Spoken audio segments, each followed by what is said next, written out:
Welcome students. आज हम माध्यमिक परीक्षा 2020 के मैथमेटिक्स के क्वेश्चन के शॉर्ट आंसर यानी 2 मार्क्स के क्वेश्चंस को सॉल्व करेंगे। ओके, इससे पहले वीडियो में मैंने वेरी शॉर्ट आंसर यानी MCQ true false fill in the blanks को सॉल्व किया था, तो उस वीडियो का लिंक मैं नीचे डिस्क्रिप्शन में दे दूँगा, आप वहाँ से देख सकते हैं। आज हम सॉल्व करेंगे शॉर्ट आंसर। तो यहाँ पे क्वेश्चन नंबर 4 में answer the following questions any 10। ठीक है, 2 into 10 20 मार्क्स। पहला क्वेश्चन है, if the ratio of a principal and the amounts for 5 years is 5:6। कहा जा रहा है प्रिंसिपल यानी मूलधन और अमाउंट यानी मिश्रधन, इनका जो रेशियो है 5 साल में वो 5:6 है। यानी प्रिंसिपल जो है वो 5 होगा, 5x मान लेंगे उसको हम लोग, और अमाउंट जो होगा वो 6x होगा। ठीक है, मिश्रधन। Find the rate of simple interest per annum. तो सिंपल इंटरेस्ट या सरल ब्याज का जो रेट है, रेट निकालना है। ठीक है, ब्याज दर। आंसर इसका 4% होगा। तो स्टूडेंट जब भी ऐसा क्वेश्चन होगा रेशियो वाला या अनुपात वाला, तो ये दिया हुआ है जैसे P/A, principal is to amount 5:6। हम क्या करते हैं, यहाँ से हम प्रिंसिपल और अमाउंट को अलग अलग कर लेते हैं, और वो क्या तरीका है कि 5x और 6x इसको हम लोग अलग अलग मान लेंगे। 5 के 6 के भी मान सकते हैं, कुछ भी हो इस तरह से आप x या k या कुछ भी इस तरह इंटू करके आप अलग अलग कर लेते हैं। ठीक है, तो let principal equal to 5x rupees, amount equal to 6x rupees. ठीक है, तो P और A आ गया, टाइम हो गया 5 years। इंटरेस्ट हम यहाँ से निकाल लेंगे, ब्याज इंटरेस्ट क्या होता है A माइनस P, है ना। तो A से P को माइनस करेंगे, A हो गया 6x, P हो गया 5x, 6x माइनस 5x क्या आ गया ₹x, है ना। उसके बाद रेट का फॉर्मूला लगा देंगे, I इंटू 100/P/T। आई के जगह में हो जाएगा x इंटू 100, P के जगह में 5x इंटू T के जगह में 5 years। ओके, अब यहाँ से x और x कैंसिल हो जाएगा, 5 से काट दे, 5 दूना 10, 0, तो 100 कट जाएगा 20 बार में, 20 बार में, और फिर 5 से 20 को काट दे, 5 चौके 20, 4 आ जाएगा, तो 4% हो गया रेट। ठीक है, तो रेशियो का यहाँ पे जैसे 5:6 से कुछ और भी हो सकता है, 10:11 हो सकता है, 3:4 हो सकता है, इसी तरह से बनाना है। ठीक है, और इस तरह का क्वेश्चन कॉमन रहता है, कई बार एग्जाम में आप माध्यमिक में या हाई मदरसा एग्जाम में कई बार आप देखेंगे इस तरह का क्वेश्चन आता ही रहता है। नेक्स्ट क्वेश्चन है, in a business A and B get rupees 1050 as profit. कहा जा रहा है एक बिजनेस में, एक व्यापार में A और B ने टोटल 1050 रुपये प्रॉफिट उनको मिला। ठीक है, A और B को टोटल प्रॉफिट, उनका टोटल लाभ जो है 1050 रुपये है। If the principal and profit of A B ₹900 and ₹630 respectively. अगर A का प्रिंसिपल यानी मूलधन या कैपिटल, ठीक है, 900 रुपये है, और A का प्रॉफिट 630 रुपये है, find the principal of B। तो B का प्रिंसिपल यानी उसका जो कैपिटल है, मूलधन, वो कितना है। तो देखिए student, total profit of A and B कितना है, 1050 रुपये है।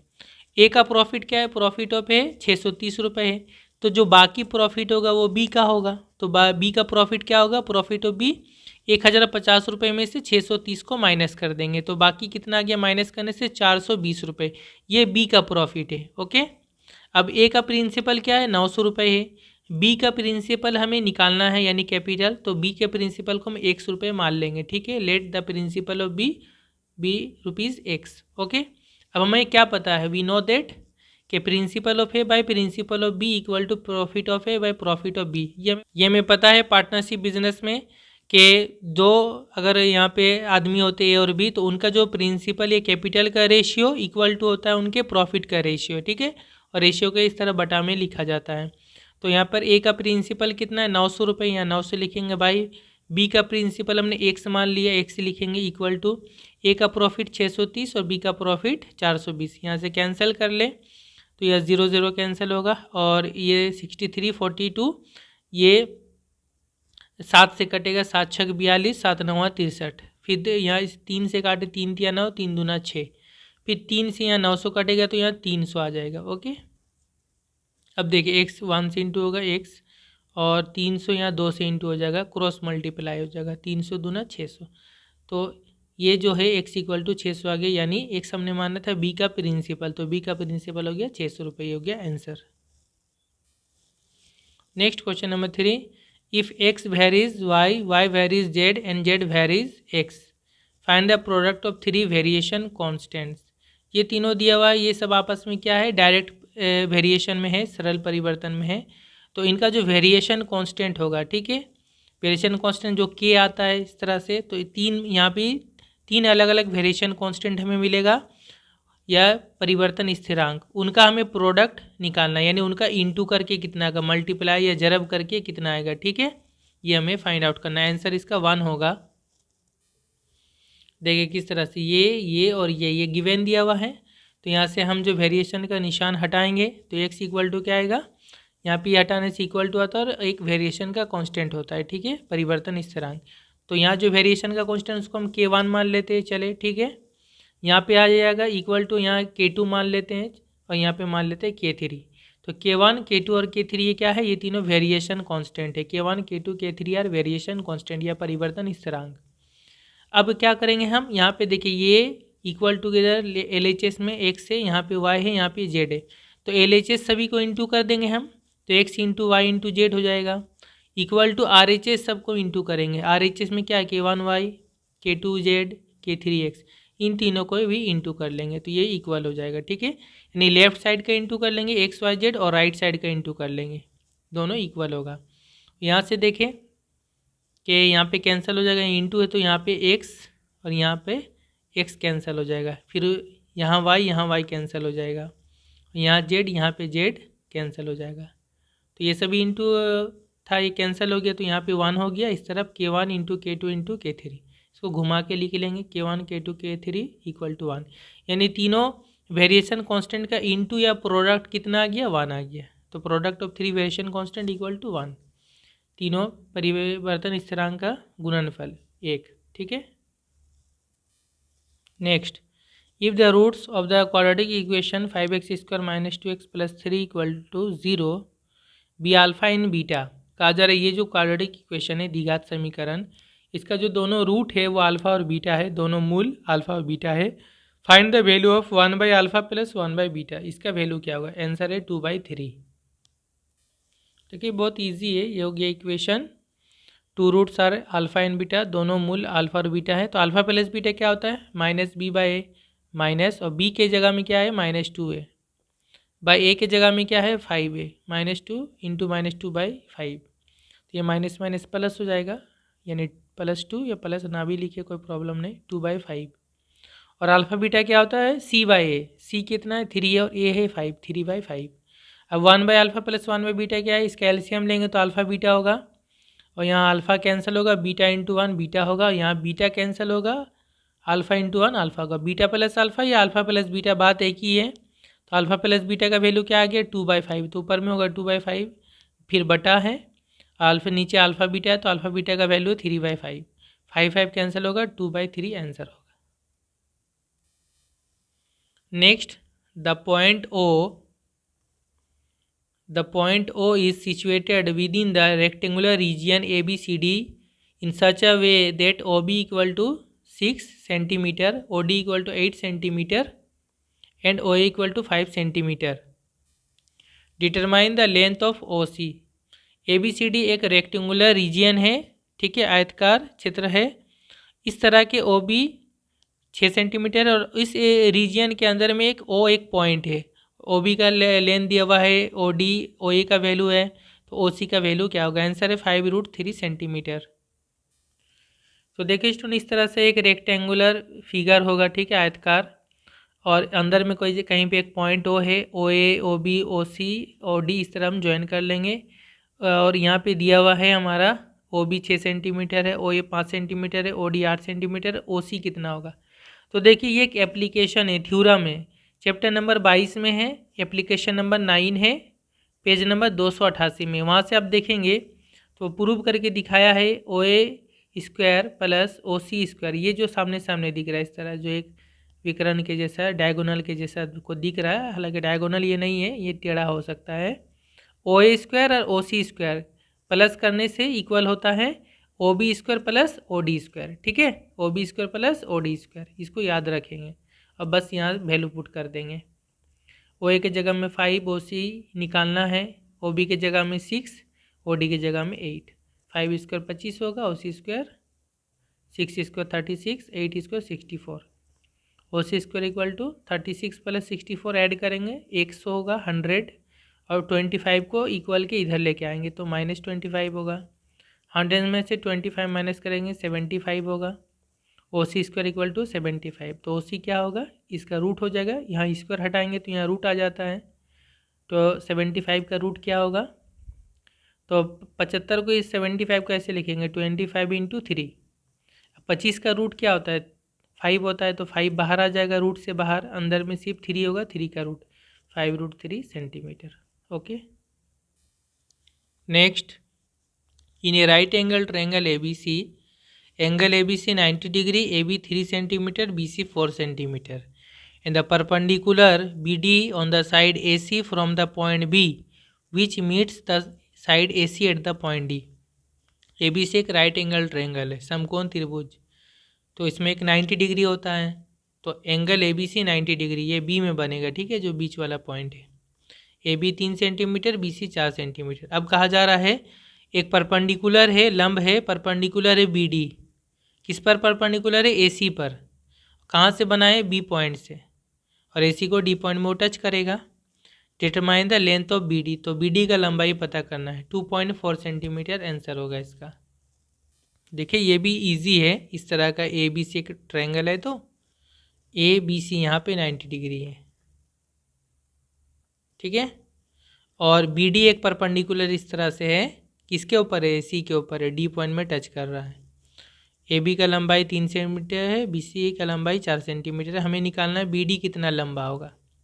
तो देखिए इसको बनाने के लिए तो दो लंबाई यहाँ पे दिया हुआ है 3 और 4, AC निकाल लेंगे क्योंकि ये राइट एंगल ट्रायंगल है ना, तो ये 3 और 4 होगा तो AC होगा 5, ये हमें पता है, तो इसको फिर भी यहाँ से देख ले। ABC 90 डिग्री है, तो AC² क्या होगा, पिथागोरस थ्योरम से AC² इक्वल टू होगा AB² plus BC²। Okay, AB के जगह में 3 लिखेंगे, BC के जगह में 4 लिखेंगे, दोनों का स्क्वायर है, 3 का स्क्वायर 9, 4 का स्क्वायर 16, 9 प्लस 16 25, तो AC² इक्वल टू 25, तो AC क्या होगा, यहाँ स्क्वायर हटाएंगे, यहाँ रूट हो जाएगा, 25 का रूट 5 होता है, तो 5 सेंटीमीटर। AC का लंबाई हम क्यों निकाले, क्योंकि आगे जो बनाने वाले वहाँ पे AC का लंबाई का ज़रूरत है, इसलिए हम AC निकाले, तो AC हमारा आ गया 5 सेंटीमीटर। अब देखिए जब इस तरह से एक परपेंडिकुलर या लंब बनता है, तो ये छोटा वाला ट्रायंगल और ये बड़ा वाला ट्रायंगल ABC दोनों आपस में क्या होता है, सिमिलर होता है, ठीक है, समरूप होता है। इसी तरह ये वाला ट्रायंगल BDC और बड़ा वाला ट्रायंगल ये भी आपस में सिमिलर या समरूप होता है, और ये दोनों छोटा ट्रायंगल भी आपस में सिमिलर या समरूप होता है। अभी हमारा काम है ये वाला लेंगे ट्रायंगल ABD छोटा वाला, और बड़ा वाला ट्रायंगल ले लेंगे ABC, ये दोनों आपस में सिमिलर होगा। नाउ ट्रायंगल ABD ये छोटा वाला ट्रायंगल, ओके, और बड़ा वाला ट्रायंगल ABC, ये दोनों आपस में क्या होगा, सिमिलर, समरूप, ये सिमिलर का निशान है। तो यहाँ लिखने का तरीका खाली ध्यान देना पड़ता है कि जैसे ये एंगल A जो है, ये इसका अगर A लिखते हैं तो इसमें A के साथ इक्वल है ना, इसका एंगल A और बड़े वाला का भी एंगल A, दोनों सेम चीज़ है, तो यहाँ पे A की जगह में A लिखाएगा। फिर इसका जब B लेते हैं, यानी इसमें ट्रायंगल में छोटे वाले में B लेंगे, यहाँ पर B, तो ये बड़े वाले ट्रायंगल में किसके साथ इक्वल होगा, यहाँ इसके बगल में, इसको छोड़ के इसके सामने जो पड़ता है इसके साथ इक्वल होता है। ये चीज़ यहाँ काटकुट या इस तरह से X की तरह मैं समझा रहा हूँ, ये इसके साथ बराबर होता है। तो जब इसका B लेंगे, इस ट्रायंगल का B, तो इस ट्रायंगल बड़े वाले ट्रायंगल का C के साथ बराबर होता है। ये मैंने थ्योरम नंबर 48 में, पर मैं 48 में मैंने बताया था, ओके, तो यहाँ पे B C के साथ बराबर होगा। और अब तीसरा जो बच जाता है AC के बाद B ही बचेगा, तो यहाँ B लिखेंगे। तो ये सिमिलर में इसको सही से लिखना पड़ता है, उसके बाद ही आप बना सकते हैं। अब यहाँ पे इसका पहला AB लिखेंगे, पहला 2 AB, तो इसका पहला 2 लिखेंगे AC, AB बटा AC। फिर इसका दूसरा 2 लिखेंगे BD, तो इसका दूसरा 2 लिखेंगे CB या BC, एक ही बात है। अब यहाँ वैल्यू पुट करें, ए बी के जगह में 3 होगा, ए बी 3 है, ए सी 5 है, बी डी निकालना है, बी सी 4 है, तो 4 इंटू 3 हो जाएगा, 4×12/5 equal to B D, B D equal to आ गया 12/5, 5 से डिवाइड करेंगे 2.4 सेंटीमीटर आंसर आ जाएगा। ठीक है। Question number 7, the length of radii of 2 circles are 8 centimetre and 3 centimetre. अगर 2 सर्कल है, 2 वृत्त है, उनका रेडियाई या अर्धव्यास का लंबाई है 8 सेंटीमीटर और 3 सेंटीमीटर, दोनों का रेडियस है। ठीक है। And the distance between 2 centres is 13 centimetre, और दोनों सर्कल का जो सेंटर है, केंद्र है, उसके बीच में जो डिस्टेंस है वो है 13 centimetre. What is the length of the direct common tangent of 2 circle. तो इन दोनों सर्कल के बीच में एक डायरेक्ट कॉमन टेंजेंट का लंबाई या उभयनिष्ठ तिर्यक का उभयनिष्ठ स्पर्शक रेखा का लंबाई क्या होगा। तो आंसर होगा 12 सेंटीमीटर। ये बहुत इंपॉर्टेंट क्वेश्चन है, कई बार ये आ चुका है। तो स्टूडेंट ये है तो इम्पोर्टेंट क्वेश्चन, बड़ा छोटा सा ये आंसर सॉल्यूशन बनेगा। यहाँ पे क्या करना है कि जो बड़ा रेडियस है उसको R1 मान ले, छोटा रेडियस को R2 मान ले। ठीक है। और डिस्टेंस दोनों सेंटर के बीच में है D, उसको 13 सेंटीमीटर। ठीक है, ये D मान लेंगे। डिस्टेंस बिटवीन 2 सेंटर, दोनों सेंटर के बीच की दूरी, दोनों केंद्र के बीच की दूरी, D इक्वल टू 13 सेंटीमीटर। अब एक फार्मूला आपको याद रखना है, ये फार्मूला याद रखेंगे आराम से बना लेंगे। We know that the length of the direct common tangent, direct common tangent का लंबाई क्या होगा, ये फार्मूला है, √D² minus R1 minus R2 का होल स्क्वायर। इसको बस याद रखें। ठीक है। डायरेक्ट कॉमन टेंजेंट का लंबाई जब भी निकालने के लिए बोलेगा ये फार्मूला यूज़ करेंगे। ठीक है।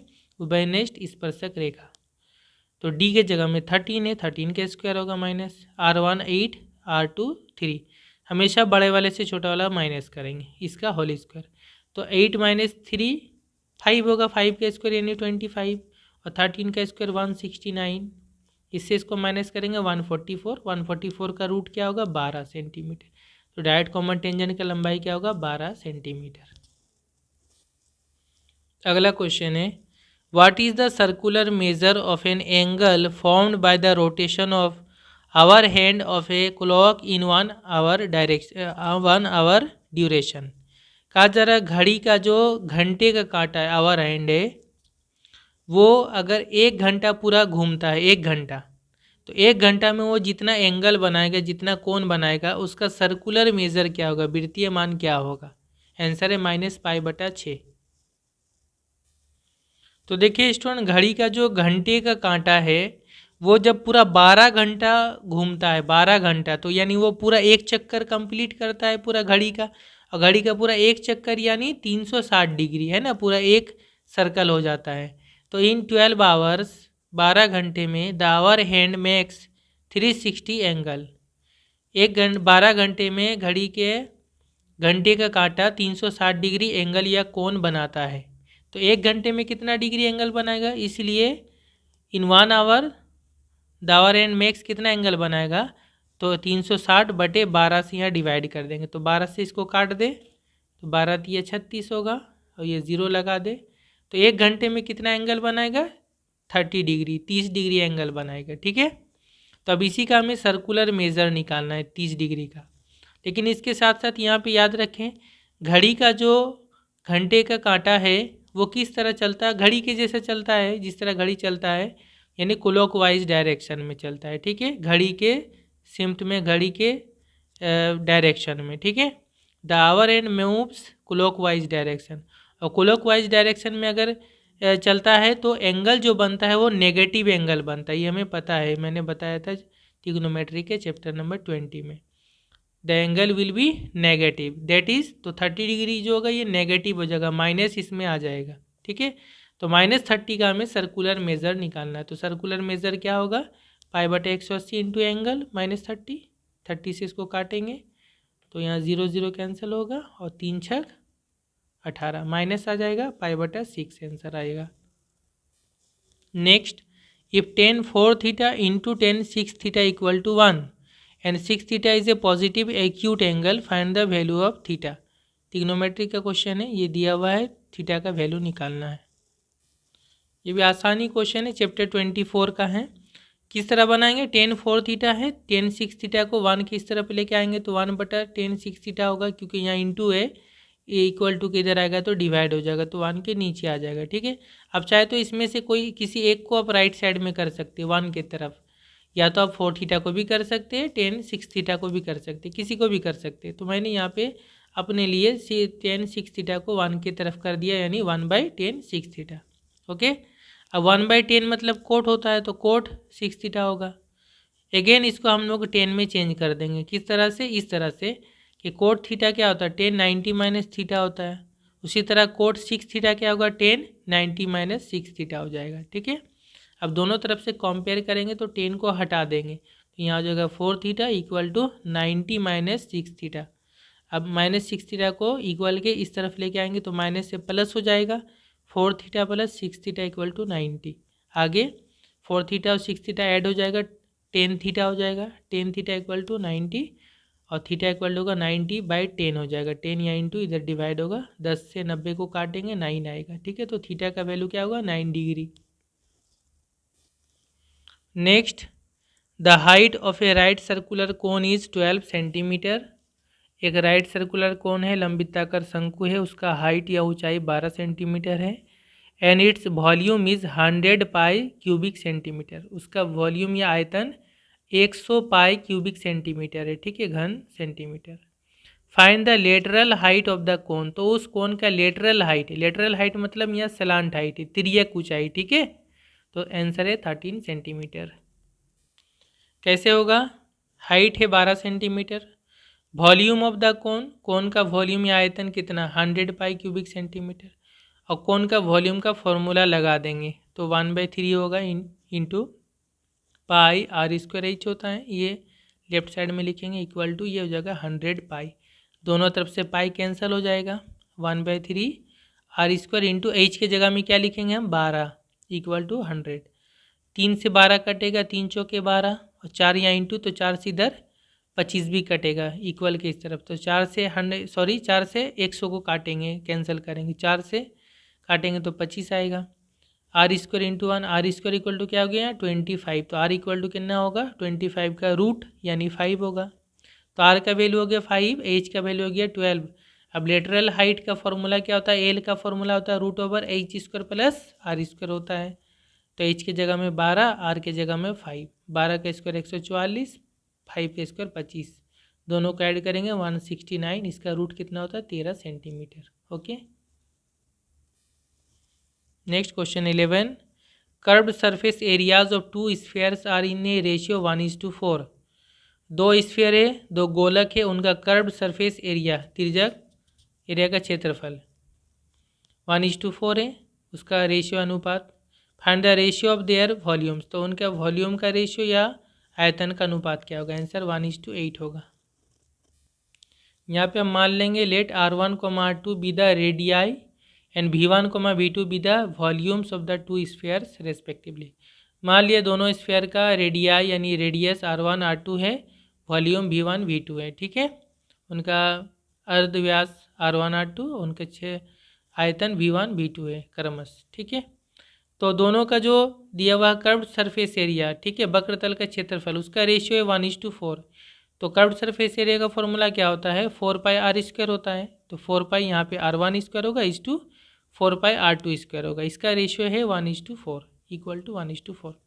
4 पाई कैंसिल हो जाएगा, यहाँ पे R1 square is to R2 square 1:4 होगा। अब दोनों से स्क्वायर हटाएंगे यानी यहाँ रूट हो जाएगा, तो R1:R2 क्या होगा, 1 का रूट 1 होगा, 4 का रूट 2 हो जाएगा। ठीक है, अब चाहे तो एक बार लिख भी सकते हैं, तो R1:R2 क्या हो गया, 1:2 हो गया। अब रेशियो वॉल्यूम, वॉल्यूम का रेशियो क्या होगा, ठीक है, आयतन का अनुपात V1:V2, V1 का फॉर्मूला हो जाएगा, यानी वॉल्यूम का फॉर्मूला क्या होता है 4/3 पाई R1 क्यूब हो जाएगा, और ये हो जाएगा 4/3 पाई R2 क्यूब, इसका रेशियो दोनों तरफ से 4/3 pi cancel, R1 cube is to R2 cube. अब R1 क्या है, 1 है, R2 क्या है, 2 है, इन दोनों का क्यूब हो जाएगा 1 क्यूब और 2 क्यूब, 1 का यहाँ क्यूब होगा, 1 का क्यूब 1, 2 का क्यूब 8 होता है, तो रेशियो ऑफ वॉल्यूम क्या हो जाएगा 1:8 हो जाएगा। And last question number 12, if UI equal to xi minus 35/10 summation F I U I equal to 30 and summation F I equal to 60। Then determine the value of X bar, यानी median का value निकालना है, sorry mean निकालना है। Answer होगा 40।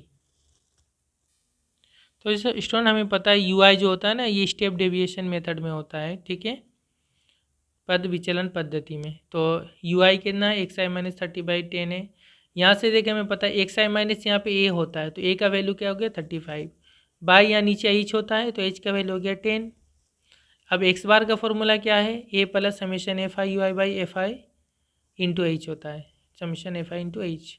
तो A का जगह में 35 होगा plus summation F I U I 30 by नीचे में होगा बटा में नीचे समेशन एफ आई यानी 60 है, 60 इंटू एच के जगह में 10। इसको काटे 0 0 कैंसिल होगा, 6 से 30 को काटे 6 बचे 30, तो 35 प्लस 5 इंटू 1 5 हो जाएगा, 35 प्लस 5 यानी 40।